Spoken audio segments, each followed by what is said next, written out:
अस्सलाम वालेकुम दोस्तों, मैं पहुंच चुका हूं इस्लामाबाद के एयरपोर्ट के ऊपर।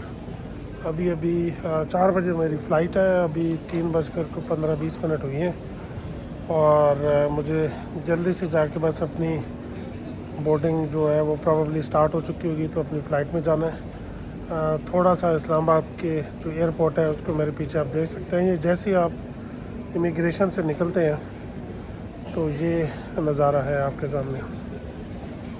इस दफ़ा मैं जा रहा हूँ लंदन।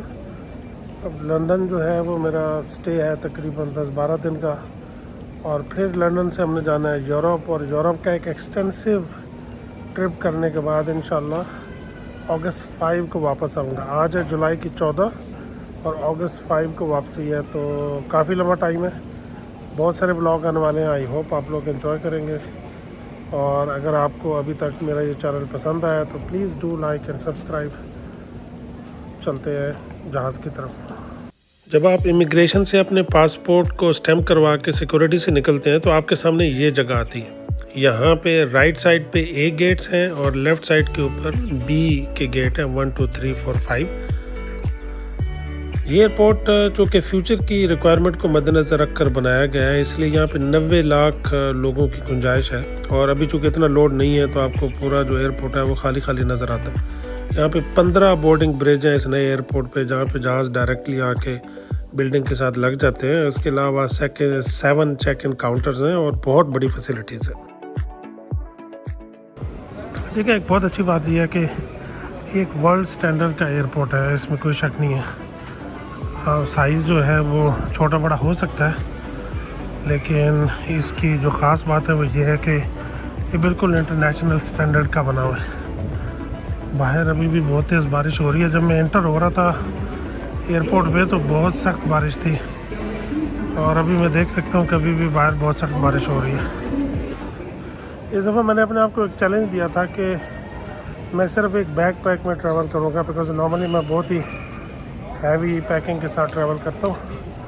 इस दफ़ा सिर्फ एक बैग पैक है। आई होप कि आई कैन मेक इट। बहुत कम कपड़े लिए हैं, इसलिए अगर आप मुझे बार बार एक ही शर्टों में देखोगे तो प्लीज़ माइंड नहीं करना आपने।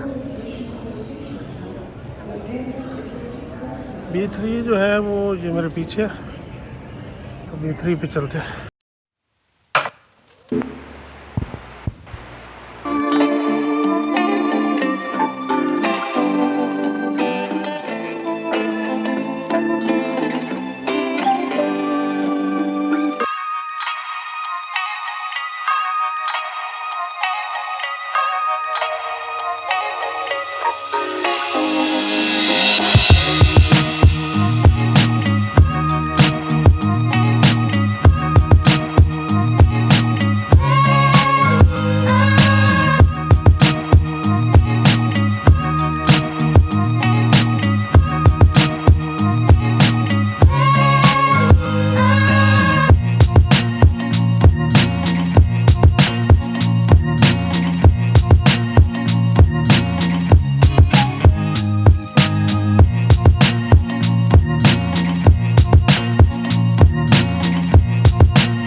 दुबई और अबू धाबी के चमकते दमकते सिटी सेंटर से हटकर अगर देखें तो बुनियादी तौर पर ये सहरा पर बने शहर हैं और हर तरफ रेत ही रेत नज़र आती है। और हम जो पाकिस्तानी 80% जाके रहते हैं उनको बुनियादी तौर पर इस तरह की जगहों पर रहना पड़ता है।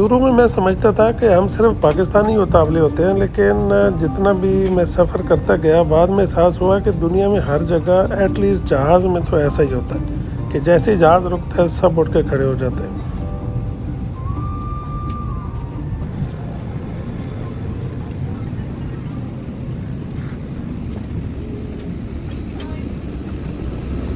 Today, weather.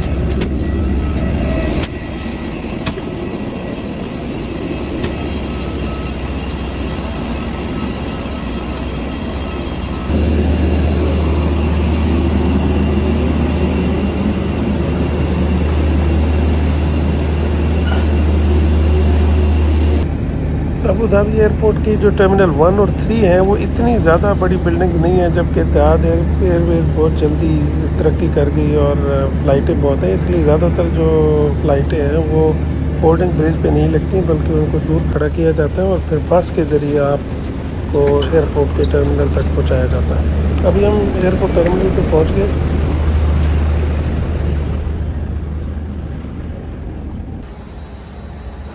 जी दोस्तों, इस्लामाबाद से अबू धाबी का सफ़र ख़त्म हुआ। मेरी अगली फ़्लाइट जो है वो लंदन की है। दरमियान में 4 घंटे का स्टे है, तो थोड़ी देर रेस्ट ज़रूरी है।